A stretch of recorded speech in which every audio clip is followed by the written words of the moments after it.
All right, we're going to get back to business here. I know how these conferences go. It's like the folks in the expo. When it's done, and everybody bolts out of here. So I made your team all come up here before they get busy shaking everything out. So why don't you guys go stand over there so everybody can see you. This is your staff of the North Dakota Petroleum Council. Let's see, 1, 2, 3, 4, 5, 6, 7. I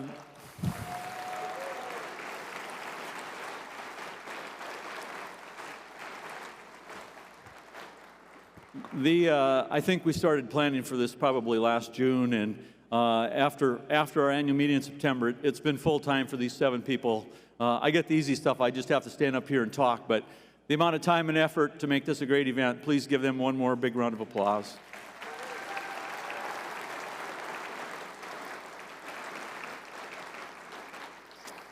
Okay, if you need anything on your way out, now you know who they are. So thank you all. All right, Governor Burgum is going to join me up here in a minute, but as promised, Tessa, along with the help of others, had put together this video that we played Tuesday night, and it's a very special piece of North Dakota oil history that I thought we should replay for this room today, so hit it. 1989. More than 38 years had passed since oil was discovered in North Dakota, when energy leaders, elected officials, and the public gathered in Williston to celebrate a major milestone: the production of the first cumulative billionth barrel of crude oil produced in North Dakota. The state had ridden its fair share of booms and busts, but a new technique was showing promise. 2 years prior, Meridian Burlington Oil deployed horizontal drilling in the Upper Bakken Shale for the first time, and it spurred new activity that continued throughout the early 90s. Continental Resources was an early adopter of horizontal drilling and had opened the Cedar Hills field in southwest North Dakota, which was the first significant horizontally drilled commercial oil field in North Dakota in the 1990s.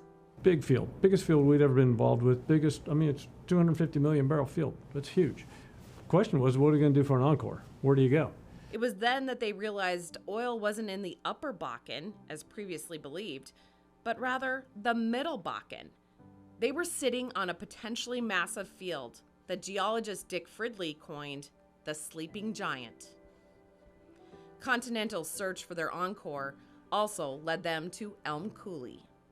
We looked at it and we were equally convinced this is a tank. The question is, could it be harvested with horizontal drilling? Continental Resources soon set its sights on North Dakota. There's been other wells drilled in North Dakota. That's one of the reasons we knew that it took more than just a horizontal well bore, using the technology we had at the time and figuring out better ways to do it. Something some people would probably give up on and not going for. We make it sound easy. It wasn't. Finally, in 2005, they drew the interest of EOG Resources, which was officially assigned the Partial Prospect. On June 6, 2006, EOG hit it big. The Bakken boom had begun. Drilling and leasing activity took off at a frenzied pace in what was to become one of the most prolific oil fields in the United States. I can recall very, very much the afternoon that Bruce Hicks, who was the assistant director of the oil and gas division, coming in my office and saying, Bob Garby wants us to give him a call. They've drilled the Partial 136 as far as they can go. It's flowing so much oil that they're going to have to stop drilling and do a single stage hydraulic fracture job on this well. And of course, that was the first highly commercial well in the Bakken Formation in North Dakota. And so it was a jump clear across the Bakken Formation from one side to the other. Pretty remarkable day, unforgettable day, calling Bob Garby and hearing that the well was flowing so hard that they had to stop drilling and they were going to complete the well right there. Back when the state celebrated its billionth barrel in 1989, the Bakken had only produced a small portion, only 14 million barrels.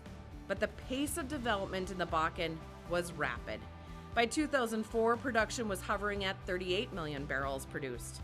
By February 2024, just 20 years later, the Bakken surpassed 5 billion barrels. There's an evolution of thought and technology that was just critical, and it had to happen. And it was doing these lined multi-stage fracs that really were what we needed to do to crack the code and really unleash what, has become, the Bakken of North Dakota. The technological revolution that unlocked the Bakken not only led to this remarkable increase in production, it also unlocked billions of additional barrels of oil once considered trapped. Because of the ingenuity and tenacity of today's Bakken pioneers, North Dakota can look forward to billions more in production from current wells and new drilling.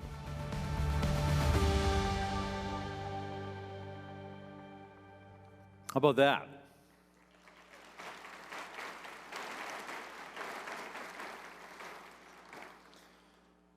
Speaking of cracking the code, Governor Burgum, come on out.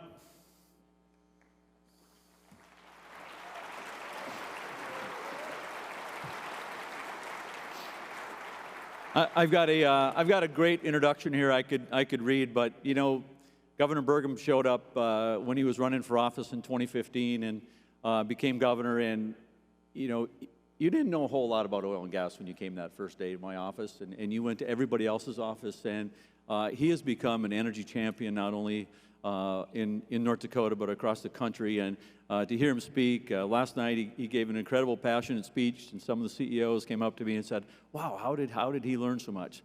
He dug in, he asked questions, and truly has become an incredible spokesperson for, not only for North Dakota but for oil and gas and coal and all of the above energy. He was elected governor in 2016. He's completing his second term as governor. We want to thank him for all of his support up and down the line. Industrial Commission meeting after Industrial Commission meeting, he just got more and more savvy on the DSUs and all of the terminologies and asking all the right questions, and has really done an incredible job for us. And rumor has it he might have more service ahead of him. So please welcome North Dakota Governor Doug Burgum. Thank you, Ron.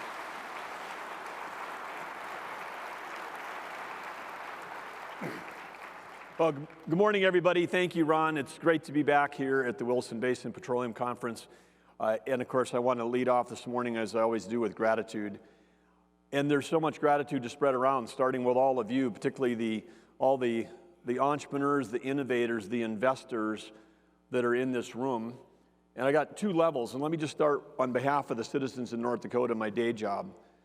There is not a person alive in our state of any age, in any corner, in any county, that has not benefited from what all of you do. And I say that because you know that you're the largest source of revenue coming into the state of North Dakota, and with that to the state in terms of revenues to the state.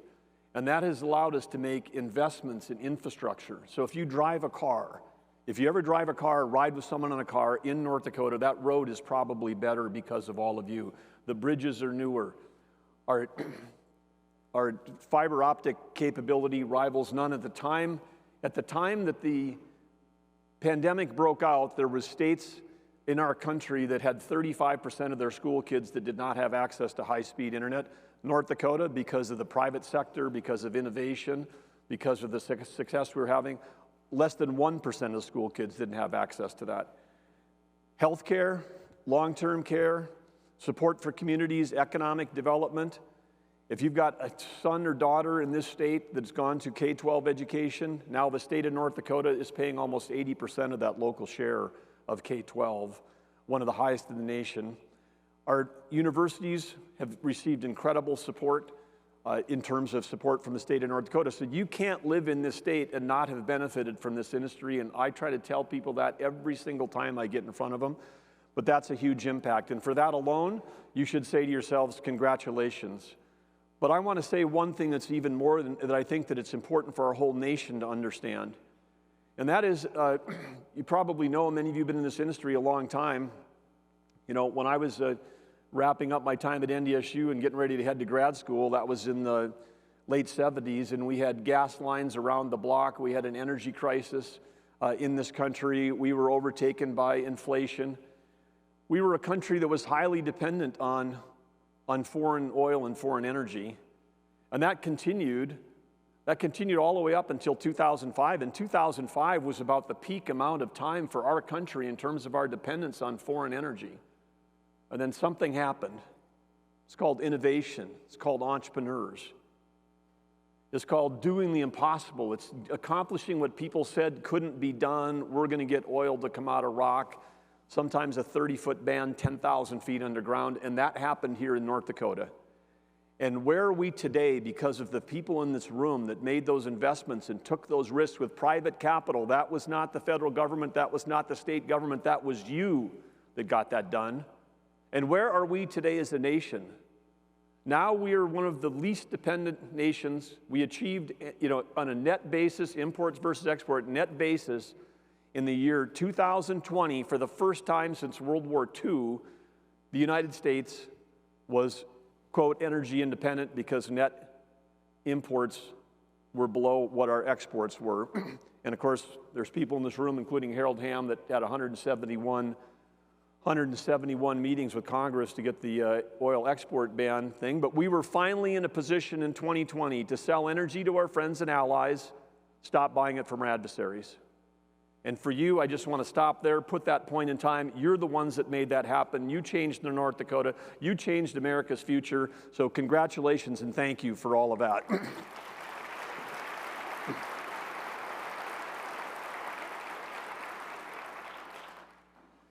Then in 2020, things got a little goofy.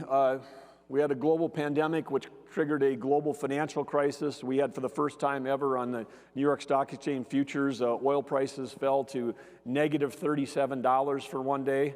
And I think, that's tough in a business when prices go negative. I was in software competing against people that were competing against free, people who were giving away their software. I never had to compete against negative. And at minus 37, I think it was even hard for Harold Hamm to make money. But fortunately, that only lasted a little while, and we came out of it. But then we went from having our wind at our back as a country, that was using energy security, which is core to national security. We were in a position, the world was stable, and this was all happening under President Trump, of course. And then we ended up with somebody else in the White House. And for the state of North Dakota, I can tell you as a governor, I've got a front row seat of what that's like with the federal regulations, just like you in industry. And we went from having a beautiful breeze at our back to having a gale force wind in our face, and that wind has only accelerated this spring with the regulation and rulemaking. Now, the state of North Dakota ourselves is fighting over 30 different mandates and regulations, none of which have passed Congress. These are all edicts and mandates and executive orders coming from three-letter agencies, coming down on all of you and all of us. And people have said to me, don't go out there and give a political speech. You're sitting governor. You're a sitting governor. This is not a political speech. I can guarantee you that. I will tell you, as governor, 3 weeks ago, I went in front of our legislature to testify to an interim committee. That's unusual, but it's the budget committee. And I said, hey, as an outgoing governor, I'm putting together, working with Lieutenant Governor Tammy Miller to put together the budget for next year. And we're going to have two budgets. If President Trump is elected, we will be submitting a budget that's got more revenue coming into the state of North Dakota and lower expenses. And if Joe Biden wins, we're going to have one that has much lower revenue, and much higher expenses. And it's going to have lower revenue, not just because of you, but baseload energy. There's a full-on attack of getting rid of baseload energy in this country. There's an attack on liquid fuels in general, which means you're attacking agriculture. Because agriculture today, we've got $1 billion more of biodiesel soybean crush plants in our state today, or soybean crush plants that produce oil that goes to biodiesel and renewable fuels. $1 billion of capital, that raises the basis for every farmer in our state. We've got more ethanol production than we've ever had before. That raises the price of corn in our state. So the whole ag industry right now is dependent on fuels. And we have an administration that's not just against fossil fuels, they're against liquid fuels. They think that electric vehicles and EVs can solve every problem. And if you say that we fought, as I described, from the 1970s to 2020 to get out from underneath the back of OPEC as a country, and now we have an administration that thinks that the plan for us to do is to commit every American to driving a vehicle that would be dependent on getting a battery from a country that's the world's largest polluter opening a coal plant every week, I'm talking about China, and that they control 85% of the rare earth minerals. We would trade OPEC for Sinopec, and that's a smart energy strategy. In the meantime, as the shutdown and pressure comes on all of you to stop production in the United States, and we're going to put a pause on natural gas export bans, we're going to do that. If Joe Biden's elected again, this is not a political statement, it's just true. If he's elected again, that pause will become permanent. He's placating a group of people that believe a falsehood that somehow, if we stop all of you, the cleanest energy producers in the world, not just in America, the United States produces energy cleaner, smarter, safer, more efficiently, with less land use and better protection of our water resources and our soil and our air than any place in the world. You're the best.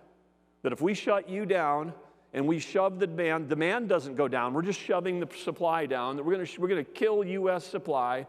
We're doing nothing to dissipate demand, and then we're going to let Iran and Russia and Venezuela fill up the gap. And that's happening right now.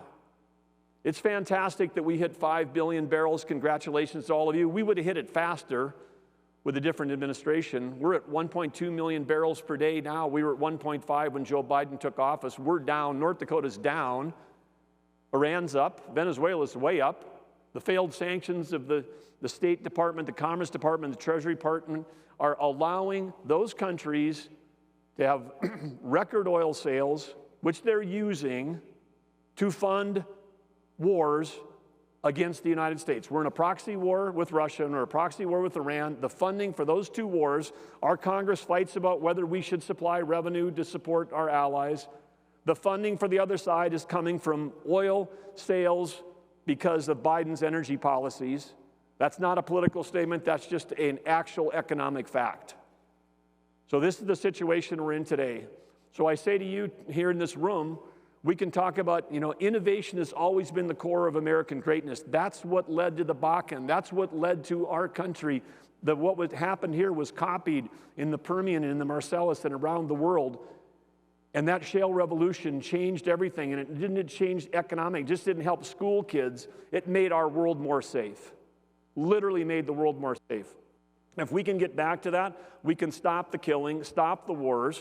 We can sell energy to our friends and allies. We can stop, and I'm talking about the Pacific as well, because the Biden administration is trying to kill oil production in Alaska. We're fighting 30 here. Talk to Governor Doug. They're fighting 50 mandates in Alaska that could be supplying energy to our allies, South Korea, the Philippines, Japan, people that we need to help contain an aggressive China.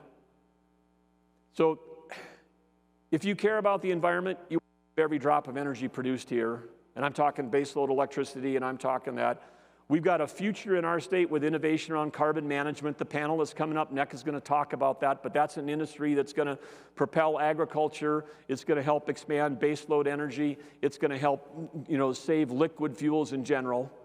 And it's not just because that's beneficial for you, it's beneficial for America, it's beneficial for an economy. The Hoover Institute just came out with an analysis that said that if you add up all the EV subsidies, we're going to subsidize 500,000 charging stations in a country. We built 300,000 gas stations in the 1920s and 30s without one dime of federal subsidy. The market figured it out. The market is smarter than the bureaucrats in Washington, D.C. 500,000 EV charging stations. We're going to subsidize cars at $7,500 a piece if they've got an EV engine, $7,500. You know what happens when you subsidize a car for $7,500 tax credit? The price goes up by $7,500. You're subsidizing the company. You're not making the car less expensive per se because they just raised the price. This happens whenever you want a higher price of something, just start subsidizing it. We're led right now, it's a fact, not a political statement, we're led right now by a president and the vice president of the White House that have never created a private sector job. They've never signed the front of a paycheck versus the back. They've never had a job where they take a shower at the end of the day versus the beginning of the day, something that all of you and that I grew up doing. And so we have to turn this around, not just for this industry, not just for North Dakota, but for national security, for peace in the world, and for prosperity, because the sum of those EV subsidies is 15 times greater than the numbers that you know about in your mind about the 45Q. $60 a ton for CO2 storage, $85 a ton for enhanced oil recovery. And by the way, we need a new name. I put a challenge out to every industry group. We can't call it enhanced oil recovery because we've got people that don't want any oil recovery. They definitely don't want it to be enhanced. So if we can just start calling it green oil or something sustainable, that'd be great. We got it right here. I mean, Denbury in southwestern North Dakota, they're putting 1,400 pounds of CO2 in the ground for every 1,000 that comes up. They've got a carbon negative barrel of oil. They're greener than Patagonia. Let's tell that story. And then we've got, you're going to have Bruce Rastetter coming up here, and Gary Theraldson and other great North Dakota entrepreneurs. We have 2 places in North Dakota today already, Red Trail and Blue Flint, that are producing carbon neutral ethanol, which is going to be the key to sustainable aviation fuel, which is a gigantic market for liquid fuels that'll never be filled by batteries. Any of you getting on a battery-operated plane to fly to Japan? I don't think anytime soon, because you all understand physics. When you take off on an airplane to fly across the ocean, half the weight of the plane at takeoff is the fuel. When you land, that weight is gone and the plane can structurally survive the landing. You take off with a plane load of batteries and you use those electrons, guess what? When you land, you weigh the same. There's no physics that allow you to build a plane to be able to do that today. That doesn't exist. We need liquid fuels. We need them for our tractors. We need them for our trucks. We need them for our engines that are driving across the northern plains. We need them in cold weather. Liquid fuels is not going away. There will be a demand for low carbon liquid fuels. That doesn't have to be a mandate. That can just be what people, I can't tell you why people pay twice as much for a carton of organic milk, but it's a market. And it's becoming a big market. And we have an opportunity in North Dakota to lead the world, not only in energy production, not only in clean energy production, but we have an opportunity to lead it in low carbon fuels and low carbon base load. And now we got $60 billion of projects coming to North Dakota lined up because of you and because of our carbon storage capability. And in closing, I just want to say that, again, my gratitude to all of you, the sponsor of this conference, but I also want to give a shout out to one person that also helped make this happen, and that's Lynn Helms. And what a great name for Lynn. I mean, he's got the name Helms. He was literally at the helm for over 25 years. And when I think about what he's done for this industry in this country, I had a chance to serve for 2 years as governor of the chair of the IOGCC, which is the 23 oil and gas producing states. Lynn is revered in that group. They literally, anybody else that's talking, they give them 5 minutes, sit down, shut the thing. When Lynn's up there, they turn the clock off because they want to hear from him. And you think about what's happened on abandoned wells during COVID. North Dakota, we put $65 million into abandoned wells with the help of all of you, saving jobs in the private sector. We got our abandoned wells now are down to less than 200. We got states like Pennsylvania that have got 75,000 they know of and a couple 100,000 from pre-1935 to the 1880s that they literally don't know where they are. We've got our problem solved. We know where every well from 1951 is in our state, and we're just driving that number towards zero. Pipeline safety, a number of you participated in iPipe. We continue to innovate there and have an amazing track record. Lynn's been at the front when we've been fighting back against the federal government on these crazy things like trying to do a re-EIS on the Dakota Access Pipeline, never before done on an operating piece of infrastructure. And the EIS for 1 mile, that pipeline touches federal ground for 1 mile out of 1,100 miles. That's where the protest was. That's where the EIS was. We know from the trial we just completed in North Dakota trying to get $38 million back from the federal government. We know from live testimony, video depositions, and discovery that the Obama-Biden White House had their thumb on the scale, on the side of the protesters, not on the side of law enforcement, not on the side of enforcing the law on federal land, not on the side of energy independence in America. They were on the other side, just like they're supporting these campus protests today. I'm the least surprised person in the world that there's protests going on with paid agitators and people funding those protests, because that's what we were dealing with. And now the trial that we just had, it'll all be out. That's all going to be seen and visible. But Lynn Helms was right there helping drive that. When the state of Washington said you can't ship Bakken oil because it's too dangerous, Lynn Helms showed up with 60 to 70,000 data points of the vapor pressure of every train that had left North Dakota. We were able to win that case and prove that we were doing a better job here in North Dakota than even the federal standard. You just keep going down the list. Underground storage for what we're going to be able to do with CO2, underground storage for propane and other products that we can end up that's going to help support. We won't have a petchem industry unless we build out that. And so what has gone on with the Geologic Survey team and what he's done, the core library up at Grand Forks, unbelievable. No state has had a leader like this. He started in the private sector and came in. He never lost sight of the fact that all of you need to make money, that capital comes to where it's safe, capital comes to where you have a stable regulatory environment, and capital comes to where it can get a return. Lynn understood that. We need to replace Lynn. I'm told that somewhere in this room is Lynn's replacement. It hasn't been narrowed down yet for me to come and talk to you specifically. But if you're here and you're in the private sector, I want to encourage you, come join Team ND, because you could play a role like Lynn Helms and make a difference. But right now, let's give it up for yourselves. Let's give it up for Lynn Helms. Let's give it up for everybody that sponsored this petroleum concert. Let's give it up for the USA being not just energy independent, but energy dominant. Let's give it up for making sure that we've got an administration in the White House this fall that understands what you do to make the world safe and America prosper. Thank you very much.